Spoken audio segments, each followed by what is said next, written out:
Dan pemirsa, subsidi berdasarkan desil tepat sasaran atau justru ganjil. Nah, penjualan BBM subsidi akan kembali diperketat. Kelompok masyarakat desil 9 atau 10 ini kategorinya ekonomi atas. Ini nantinya tidak boleh lagi membeli Pertalite. Apakah aturan ini menjadi solusi agar subsidi tepat sasaran atau justru membuat masyarakat semakin tak nyaman? Karena sekarang kan yang menengah aja katanya udah turun nih levelnya ke kelas bawah. Nah, untuk membahasnya lebih lanjut telah bergabung bersama kami Ketua Pengurus Harian Yayasan Lembaga Konsumen Indonesia, ada Mbak Niti Emiliana, dan juga pengamat ekonomi energi UGM, ada Bang Fahmi Radi. Assalamualaikum, selamat sore Mbak Niti, Bang Fahmi. Waalaikumsalam. Ya, dengan Juno di studio, terima kasih. Dan pemirsa, sebelumnya kami juga sebenarnya sudah mengundang perwakilan dari Kementerian SDM, namun belum bisa bergabung karena semuanya masih sibuk nampaknya. Nah, saya izin ya Bang Fahmi, saya ke Mbak Niti dulu boleh? Ya, Mbak Niti, ini kalau dari perspektif konsumen ya, bagaimana YLKI melihat rencana pembatasan Pertalite ini, Mbak Niti? Ya, sebenarnya dari kacamata perlindungan konsumen, tujuan dari subsidi tepat sasaran ini sebenarnya adalah prinsip yang sah. Jadi memang ini upaya pemerintah agar subsidi itu tidak bocor kepada kalangan yang memang sebenarnya mampu. Dan ini kan sebenarnya karena sumber daya negara seharusnya memang diprioritaskan pada masyarakat yang memang membutuhkan.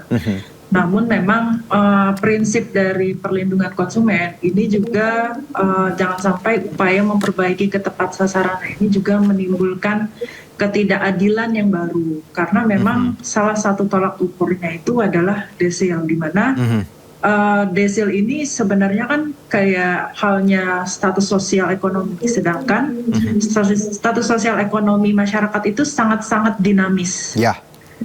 Dinamisnya itu mungkin hari ini ada kemampuan yang lebih, tapi mungkin besok hari ataupun minggu depan ada kemampuan yang kurang karena mungkin ada tunggakan ataupun ada kebutuhan yang lebih, atau misalnya ada pemecatan dari pekerjaan dan segala macamnya. Maka dalam hal ini secara akurasi data ini juga benar-benar harus diperhatikan bagaimana keadilan sosial ekonomi masyarakat ini benar-benar harus akurat. Jadi perlu ada mekanisme koreksi dan juga data ini perlu diperbaharui secara berkala gitu ya. Dan ketika memang konsumen yang masih membutuhkan Pertalite kehilangan aksesnya hanya karena kesalahan ataupun keterlambatan data ini akan menjadi persoalan yang baru.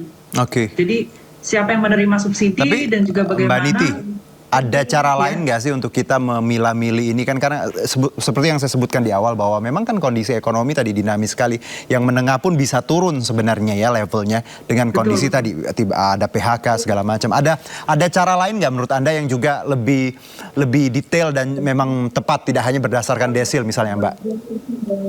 Iya, makanya perhitungan dari sosial ekonomi itu desil itu juga patut untuk diperbaharui. Ini kita mungkin mengingat dari penggunaan data DTSEN yang kemarin ada penonaktifan secara massal dari BPJS Kesehatan ya. Kemarin aja itu secara transisi menimbulkan polemik yang besar dengan catatan tidak ada hak atas informasi yang jelas untuk transisi, dan juga mereka tidak tahu mereka itu di desil berapa gitu. Dengan alasan desilnya itu perhitungannya seperti apa, penggajiankah, pengeluarankah, pemasukan, atau tanggungan-tanggungan yang lain gitu ya, dasarnya seperti apa. Jadi prosesnya itu seharusnya memang tidak serta-merta langsung di-cut semuanya. Tapi dasarnya adalah konsumen itu harus diberikan informasi terlebih dahulu terkait desilnya. Lalu juga apa haknya, dan juga terkait dengan bagaimana mekanisme mereka mendapatkan hak akses subsidi tersebut gitu. Jadi tidak boleh langsung dilakukan secara massal. Ya, sepihak juga tidak. Oke, baik.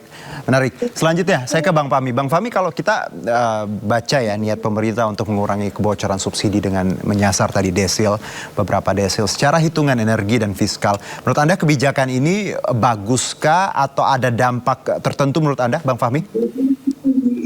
Nah, upaya untuk membatasi pembelian BBM subsidi agar tepat sasaran, saya kira itu sangat tepat gitu ya. Tapi ini beberapa kali diwacanakan dan akan terapkan, tetapi kan selalu gagal. Kalau kemudian sekarang menggunakan mekanisme desil 9 dan 10, saya kira juga sangat tidak tepat dan sulit diterapkan gitu ya.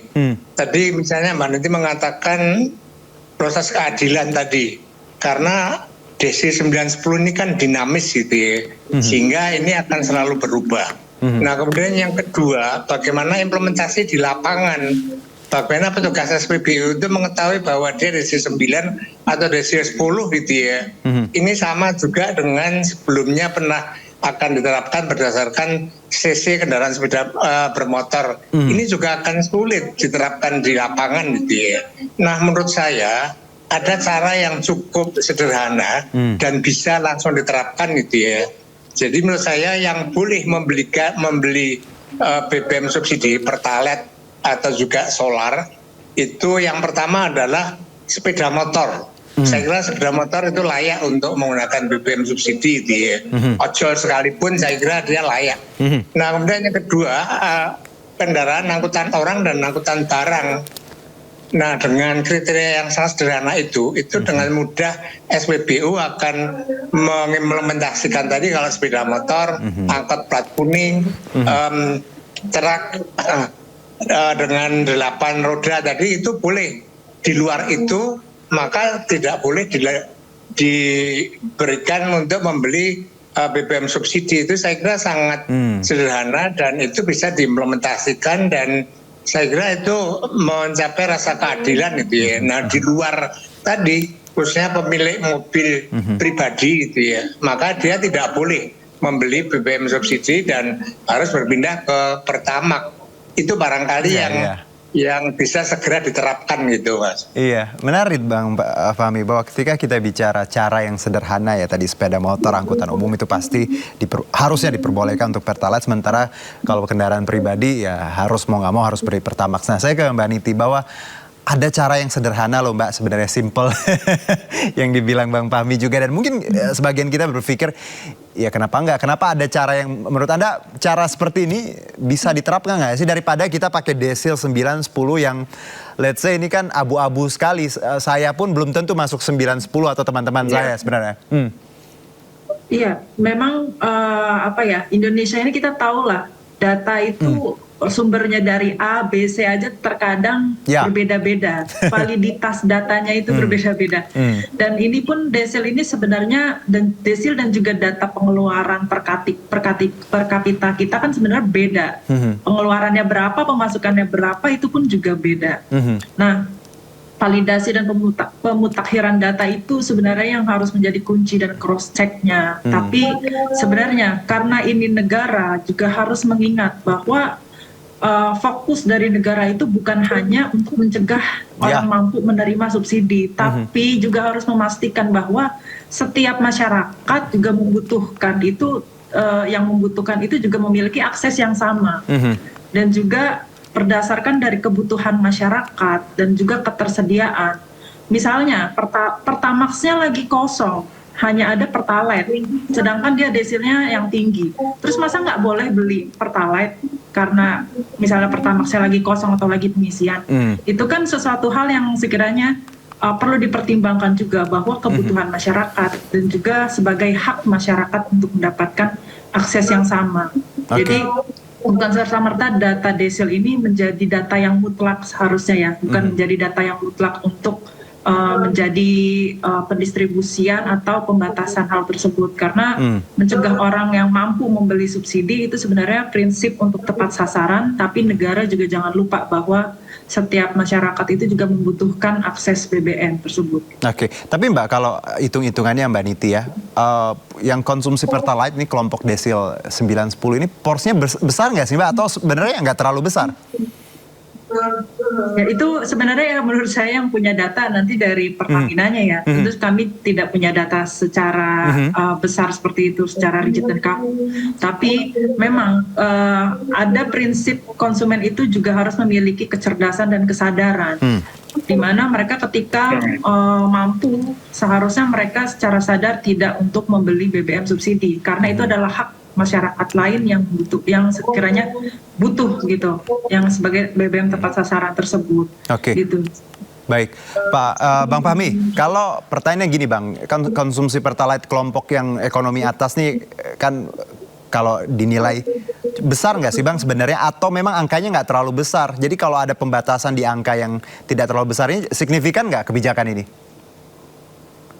Nah, saya kira konsumen yang ke Pertalite itu kan cukup besar gitu ya. Baik. Nah, belum lagi ditambah misalnya sekarang ini kan disparitas harga Pertamax dan Pertalite itu kan sangat menganga gitu ya.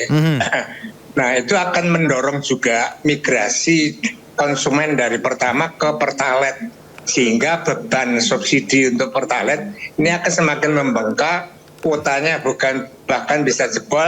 Tadi misalnya antrian di mana-mana itu terjadi karena Pertalite-nya jebol disebabkan tadi perpindahan tadi gitu ya.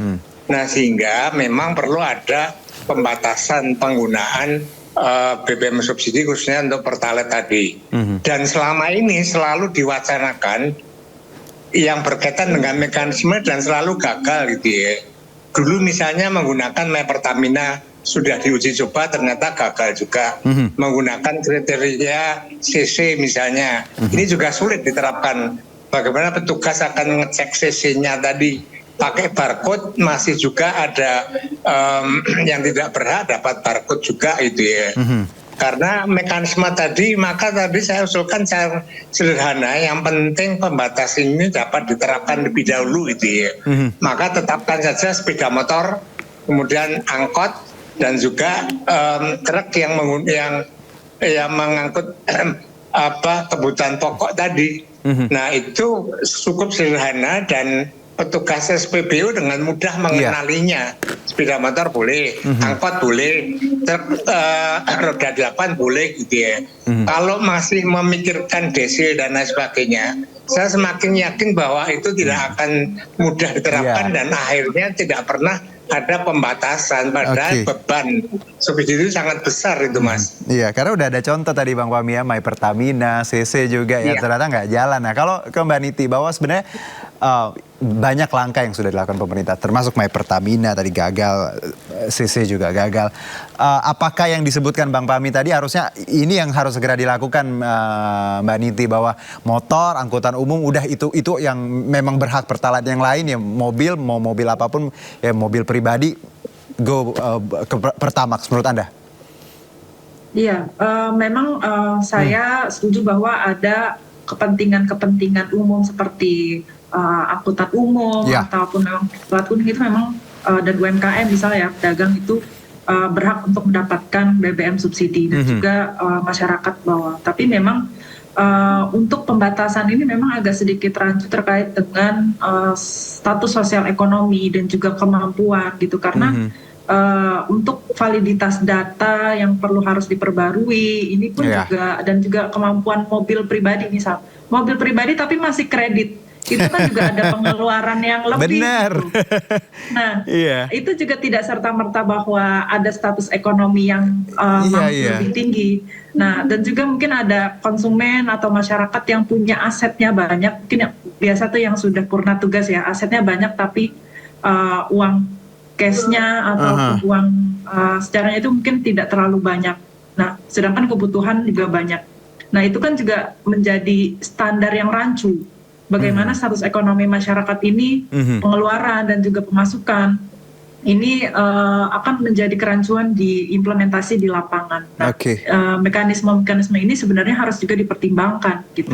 Jadi jangan sampai akses masyarakat ini serta-merta dibatasi, padahal sebenarnya mereka mampu. Jadi perlu ada pendefinisian, pengkategorian yang jelas, dan juga indikatornya itu yang jelas, dan juga yang tentunya konsumennya juga harus diinformasikan. Gitu. Ya, harus ada tadi ya sosialisasi terlebih dahulu dan tidak semerta-merta langsung gitu ya Mbak Nitya langsung diterapkan. Ya, Tapi Mbak betul. Nitya yang menarik juga Bang Fahmi tadi bilang disparitas harga ini jadi salah satu poin ya. Itu kenapa orang akhirnya beralihnya karena kan harganya cukup signifikan. Anda melihat disparitas harga juga salah satu item yang harusnya bisa ditekan agar publik tadi juga paham harus menggunakan yang mana. Karena kan kalau kita lihat ada yang lebih murah ya orang akan seperti itu Mbak Niti.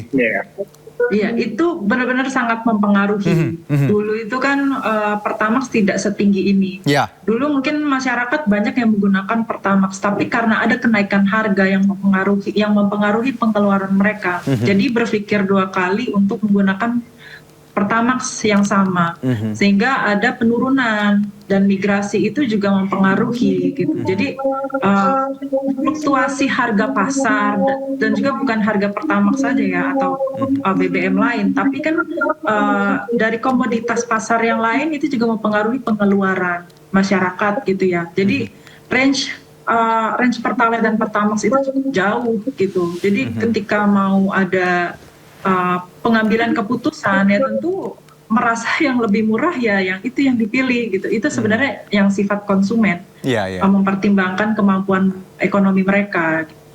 Mbak, kalau ada anggapan nih, mungkin masih singkat aja Mbak Niti sebelum saya ke Bang Fahmi.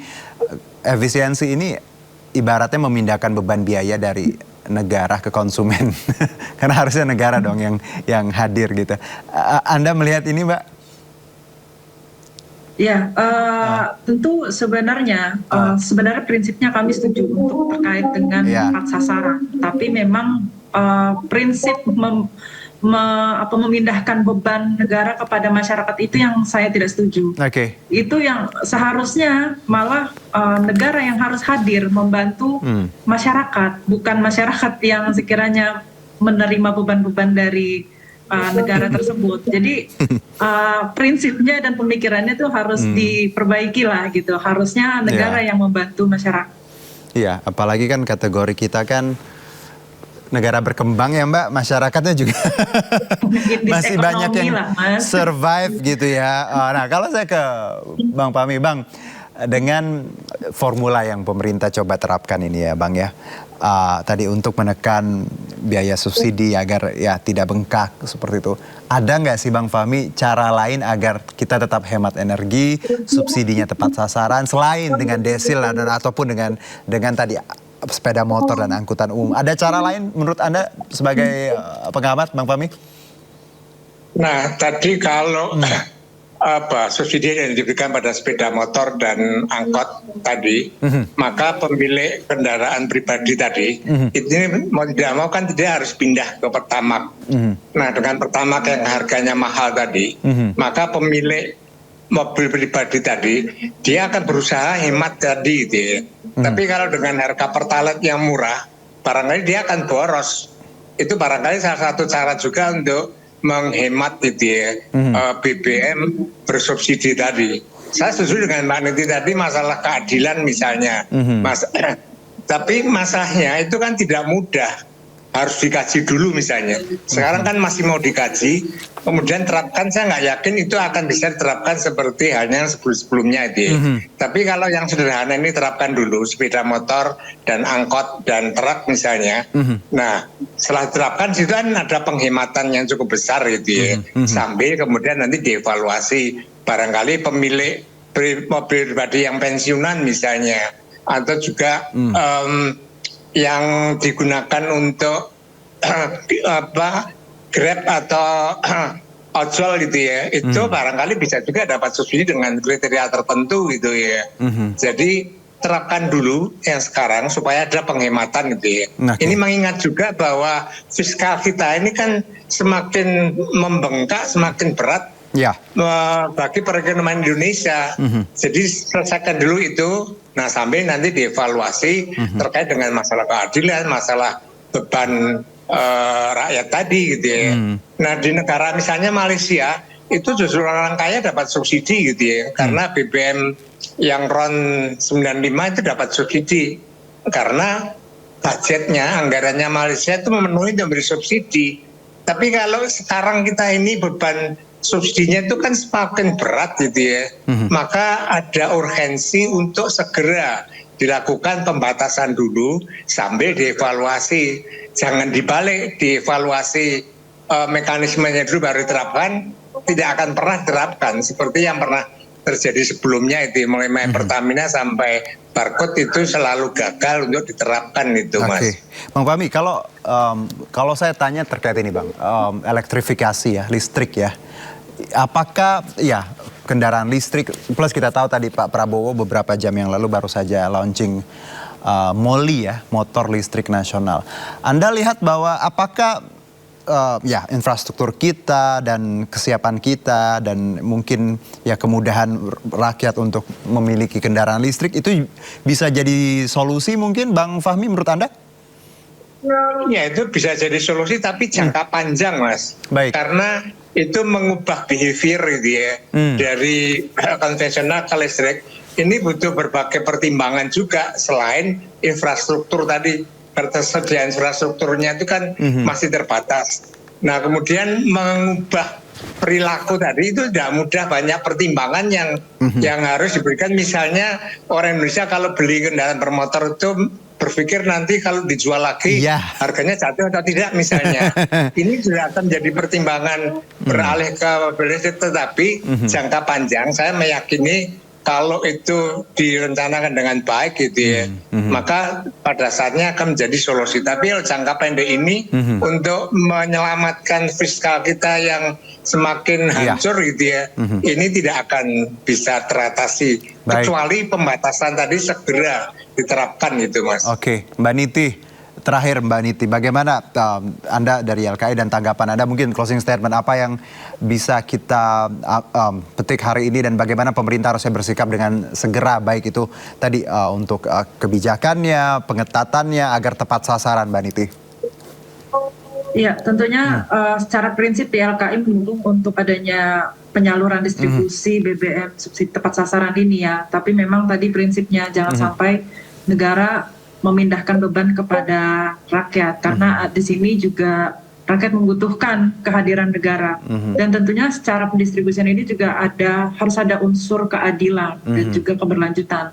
Maka dari data itu sebenarnya juga sangat penting, tapi memang harus divalidasi dan juga dimutakhirkan data, dan perlu ada sosialisasi secara luas dan juga perlu ada mekanisme pengaduan dan juga mekanisme banding ketika konsumen merasa berhak. Harus ada banding di situ bahwa konsumen sebenarnya berhak untuk mendapatkan itu.